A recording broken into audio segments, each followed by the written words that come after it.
To Amanda Lacanbal on plant-based Burlington Hamilton, respecting the highlights of EAT, Lancet Commission, and the need to shift to a plant-based diet for personal health and planetary sustainability.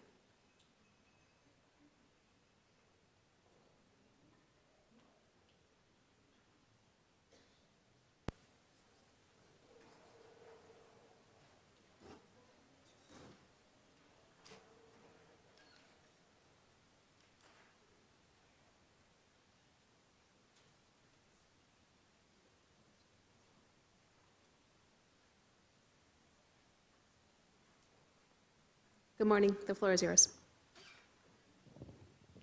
Can everyone hear me? Okay. Good morning, Mayor and council people and speaker. My name is Amanda Lacanbal. I'm co-founder of the grassroots group Plant-Based Burlington Hamilton, which is an independent member of over 500 plant pure communities worldwide. I have a certificate in plant-based nutrition, and most importantly, I am the devoted mother of 3 boys, and I'm here for them today. Most people use plant-based diet synonymously with vegan diet. However, some plant-based eaters include small amounts of animal products. A vegan diet totally eliminates all animal products.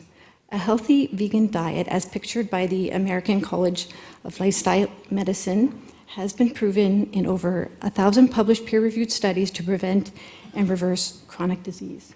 That's that one there.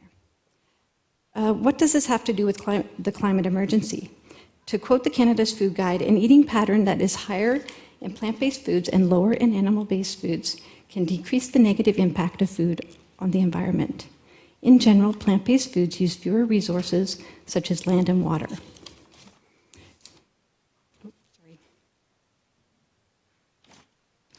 Plant-based options are trending at major food chains, and the 2019 media is beginning to reflect the scientific consensus, and these are a few examples. So let's briefly review the major environmental studies published in the last 2 years as it relates to food. A meta-analysis, which is the highest standard of scientific evidence we have, published in the Science Journal, found consumers can play an important role by avoiding high-impact producers. And this graph summarizes the conclusions of the study. It shows the range of pollution caused per product, beef being the worst offender, and plant-based foods being the most friendly.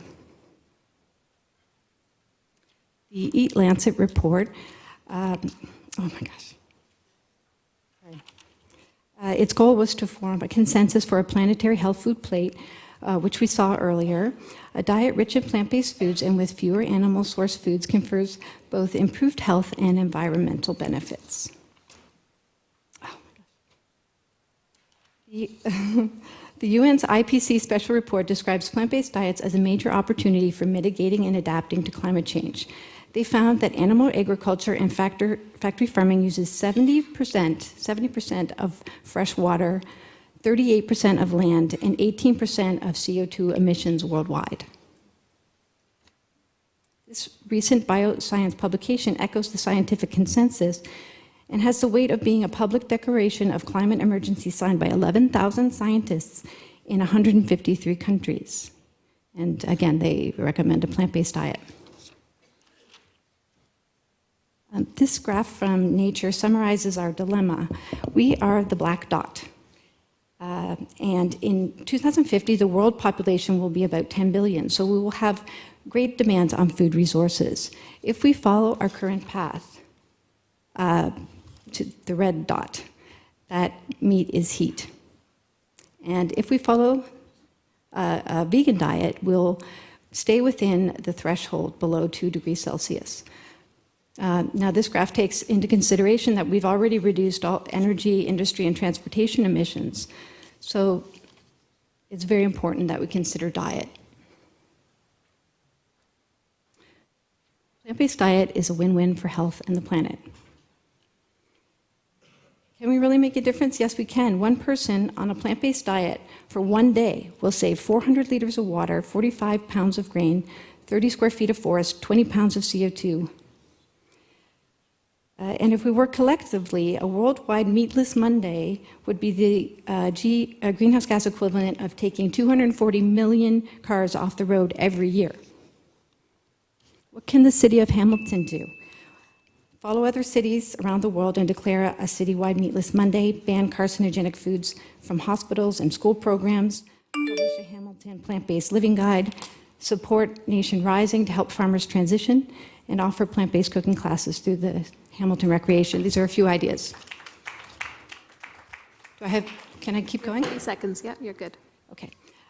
So 2 years ago, our vegetarian family started eating a vegan diet for ethical reasons. In my ongoing research, I came across a documentary, Cowspiracy, which I'd highly recommend because it opened my eyes to the impact of our food choices on the environment. I love nature, I love my family, and I want to create a livable future for them. But I felt overwhelmed in the past, as I'm sure you do right now, all of us do. I was soon inspired by Greta Thunberg to take action. There's power in one person just doing whatever they can, doing something. So our nonprofit group offers monthly... Sorry to interrupt you. Just need to get a mover to extend your time until you wrap up. Sounds like you're close to the presentation. And Wilson, and then seconded by Pauls. I'm almost done. So our nonprofit group offers monthly free potlucks, cooking demos, and guest speakers. Last month, we hosted a screening of the film Game Changers, which you can see on Netflix if you haven't already, which covers this topic in depth. And for more information, you can visit our Facebook page or plantbaseddoctor.ca. Thank you. Thank you for coming, Amanda. Councillor Danko? Thank you. Just a quick question. In your slides, there was the meat is heat down to vegan on the spectrum, but in the kind of lower end there was also the flexitarian plant-based diet, which is, my understanding would be just a reduction in the amount of meat in a meal or substituting plant-based meals with meat-based meals, so just reducing the meat consumption. Mm-hmm. Is that an accurate description of that? Yes. So I think that's really good information that we can take back as a city and incorporate into our climate change plans. And definitely, I think going totally vegetarian, vegan is probably not going to meet the dietary, what the mainstream is looking for. But looking to that flexitarian option, I think we see some pretty big benefits there. And I think that's really good information for us to take back. So. That's great. It may seem extreme now, but our group is open to all eating types, and we welcome people who are just experimenting. Of course, just hoping that the move is, supported. And once you try it, it's not that. Yeah. Thank you. Councillor Pauls. Thank you, Amanda. I just want to ask you, I think this is good, and do you think that's taking away the freedom of choice for people? Like, there's a lot of things in our life that we shouldn't do, like I was thinking that are harmful to us, like smoking or all that, and we can't say, let's take away. I think this is good. I think we should be out there. I'm not against it. I'm just saying, is it taking away the freedom of choice? Like, there's people that drink gallons of Coke or, that's not healthy for sugar. There's so many things in our life. So can you answer that? Well, as a government, we've banned smoking in public areas. Smoking is something that we know is harmful to the health. It has a cost on the healthcare and taxpayers. And I see that eating in the same way is just maybe 30 years behind smoking. We haven't gotten to the stage where we're regulating it as a government. So, but we will get there because the data is very clear of its impact on chronic disease. But do you think it's taking away the freedom of choice? I just want to... Well, just as it takes away the freedom of choice of a smoker. I mean, if they still want to smoke, they smoke outside or far away from other people, so. Right. I know myself, I tried to be a vegetarian, and I remember going to the doctor and they said I had to have some meat because I was fainting a lot. So even the doctors sometime, I know, say the meat is good for you because Right. of protein. So that kind of, we need to learn more about it. Definitely. I appreciate what you're here to suggest to us and for the evidence.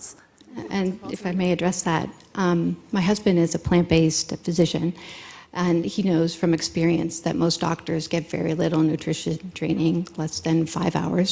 He's gone back to study 50-plus hours in plant-based nutrition, and he would be happy to address your concerns. There's nothing that we can't get in plant-based, we can't get in plant-based foods that we get in animal products. And my last question is, I know that lately, plant-based things cost a lot more than some other products. I've noticed that. It's, are you concerned about people that can't afford plant-based products?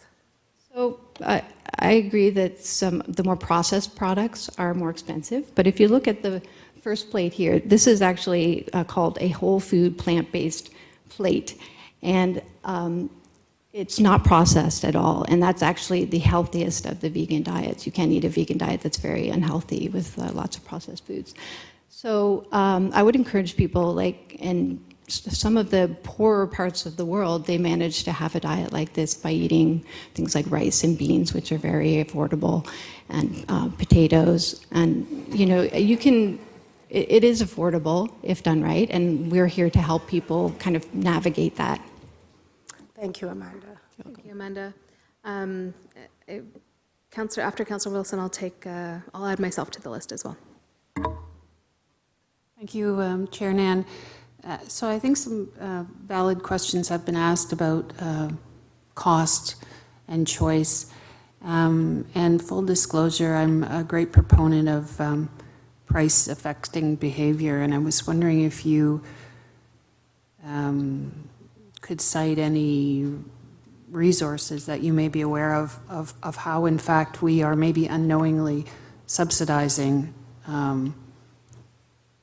some of our unhealthy eating products. So I once read in a journal that if we were to account for the true cost of a hamburger, for example, it would be about $250. So I just wondered to know if you wanted to speak to that. I don't know exact numbers. There's a great video and book called Meatonomics that goes into the whole, you're familiar with it? Yeah. I would recommend looking at that. There's a 1-hour YouTube video on just the cost, relative cost, if you factor in all the problems that are being passed off onto the consumer, like waste management and like cleaning up the mess of the polluters, the animal agriculture polluters.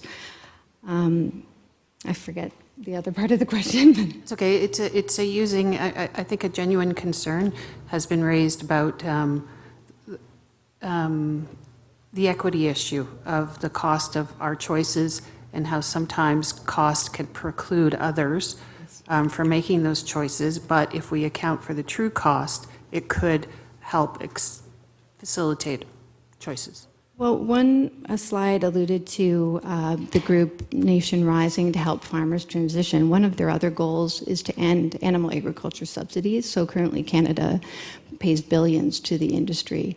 And that money could be redirected to make plant foods more affordable, which ultimately would be better for the environment and for human health. Thank you, Councillor Wilson. Amanda, a couple of questions for you. First of all, thank you for coming in.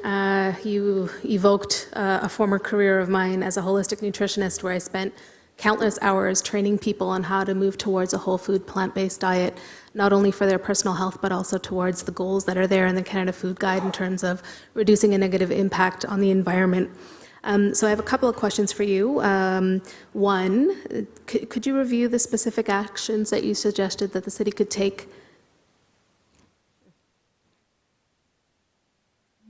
Okay, so I'm not sure if you're familiar with Meatless Monday, but there's many cities around the world. I think I read 500 that declared a citywide Meatless Monday. So that's just a public awareness campaign. You're not forcing anyone to participate, but just making people aware of the positive contribution they can have just by giving up meat for one day. And it's not vegan, it's vegetarian for the most part, although you can give up milk and eggs as well. So there's a group called the Physicians Committee for Responsible Medicine, and they are active on this campaign to ban carcinogenic foods from hospitals and school programs. And those are foods that are processed meats like hot dogs, pepperoni, ham, for the most part. That's what they're focusing on. And it's just ironic to have those things in hospitals, especially when people are probably most open to maybe making changes once they've fallen ill, and then not educating them about better eating habits, which could prevent them from coming back. Published a Hamilton Plant-Based Living Guide. So Veg Out LA, I just have up there as an example. I think I would be really excited to participate in that particular endeavor, because I think it would really help the average person kind of navigate this world. If you're completely new to it, it might seem impossible, but really there are a lot of resources online, and having a physical magazine available at every rec center and around the city would, I think, be a huge benefit. I talked about Nation Rising, and then I don't see why the city couldn't, I'm not sure how it works to get involved. I was going to inquire about giving cooking demos and classes myself through the Hamilton Rec, but I don't see why that's an initiative that. Thank you, Amanda. Yeah. So those are some great recommendations. I encourage you to look into the Food Advisory Committee and perhaps going there specifically with those actions and recommendations to see if the advisory committee might be able to be a forum for those steps to move forward. I also, just a comment, the Clean and Green Committee met just a couple of weeks ago, and there was a conversation at the table about moving towards a fully vegetarian meal at that table rather than what's traditionally been there that includes meat and cheese. So yeah, thank you so much for your delegation. Thank you.